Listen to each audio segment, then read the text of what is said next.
Ito po ang kopya namin ng DNA test result niyo ni Baby Abion. Ma'am, makikita niyo dyan. Mababasa niyo na match kayo.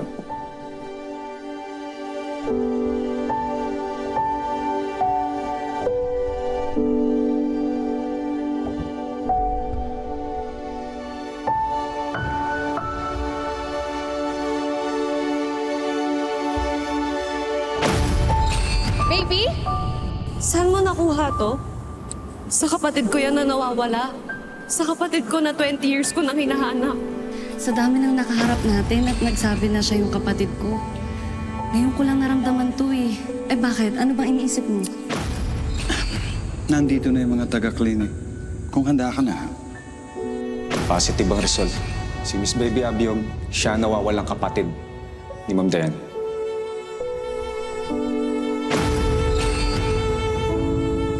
Dok, sinabi ho kasi sa akin ni Baby noon, minaniobra daw ng tatay-tatayan niya yung resulta ng DNA test dito sa loob. Sabi niya ginawan daw ng paraan kaya siya nag-positive. Imposible mangyari yun. Alam niyo ba na 3 beses dumadaan sa laboratory namin ang DNA test para ma-verify kung tama talaga? Napakahigpit ng proseso namin dito kaya hindi kami pwedeng basta magpa-impluensya sa isang pulis na tagalabas.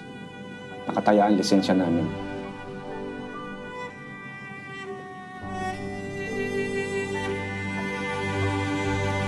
Dok, maraming salamat ho. At pasensya na rin ho kayo na question namin ang kredibilidad ninyo. Ate, may tanong ka pa?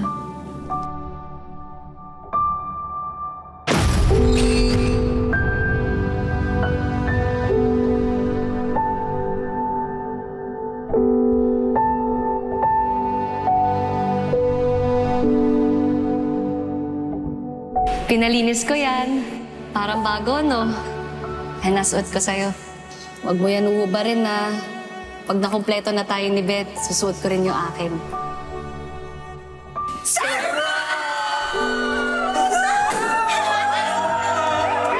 Ayan, bagay na.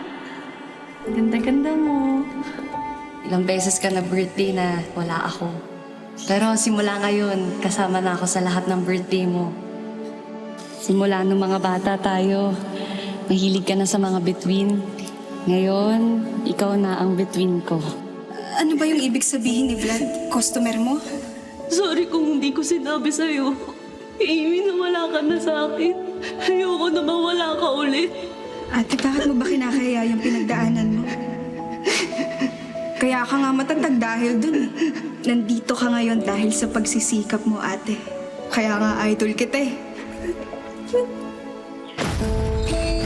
Aaminin ko na, hindi ako si Amy. Lahat yun plinano ko lang. I'm sorry, ma'am. Ma'am, sorry. Sorry sa pagluloko ginawa ko. Ibigay niyo po to kay Amy kapag nakita niyo na siya. Anong nalalaman mo, baby?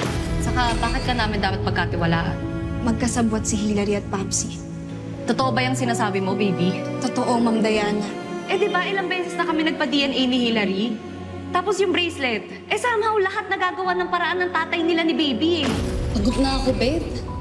Pagod na ako, lagi ako niloloko. Grabe, Beth.